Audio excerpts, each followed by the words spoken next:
মাননীয় স্পিকার, আপনাকে অসংখ্য ধন্যবাদ। মাননীয় স্পিকার, এই আইনটিতে সংশোধন আনা হয়েছে কারণ জুয়া সংক্রান্ত অপরাধের জন্য আলাদা একটি আইন এসছে। মাননীয় স্পিকার, আমার বক্তব্য সাইবার প্লেসে নারীর সুরক্ষা নিয়ে।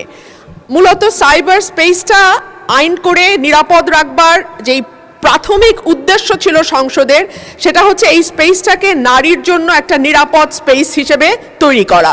কিন্তু আমরা যারা রাজনীতি করি কিংবা যারা পাবলিক ফিগার কিংবা যারা নোন ফেস, আমাদেরকে প্রতিনিয়ত সাইবার হ্যারাসমেন্ট, সাইবার বুলিং এবং নানান রকম সাইবার অপরাধের শিকার হতে হয়। তথ্য প্রযুক্তি উন্নত হচ্ছে মাননীয় স্পিকার, অস্বীকার করবার কোনো উপায় নাই।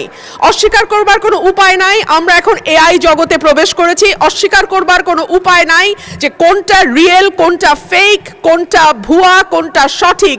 এইটা আমাদের শিক্ষিত সমাজেরও অনেকে আসলে হিমশিম খেয়ে যায় বের করতে কোনটা সঠিক এবং কোনটা ভুল।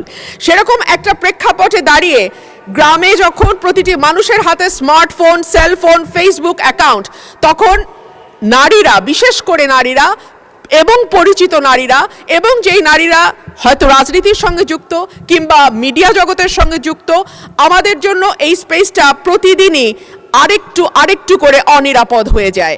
আমি এই সংসদের মাধ্যমে, মাননীয় মন্ত্রী উপস্থিত আছেন আশা করি, এই সংসদের মাধ্যমে আমি আশা করব নারীদের জন্য আমরা যেন একটা নিরাপদ সাইবার স্পেস রাখতে পারি, তৈরি করতে পারি, সেই ব্যাপারে সরকার মনোযোগী হবেন।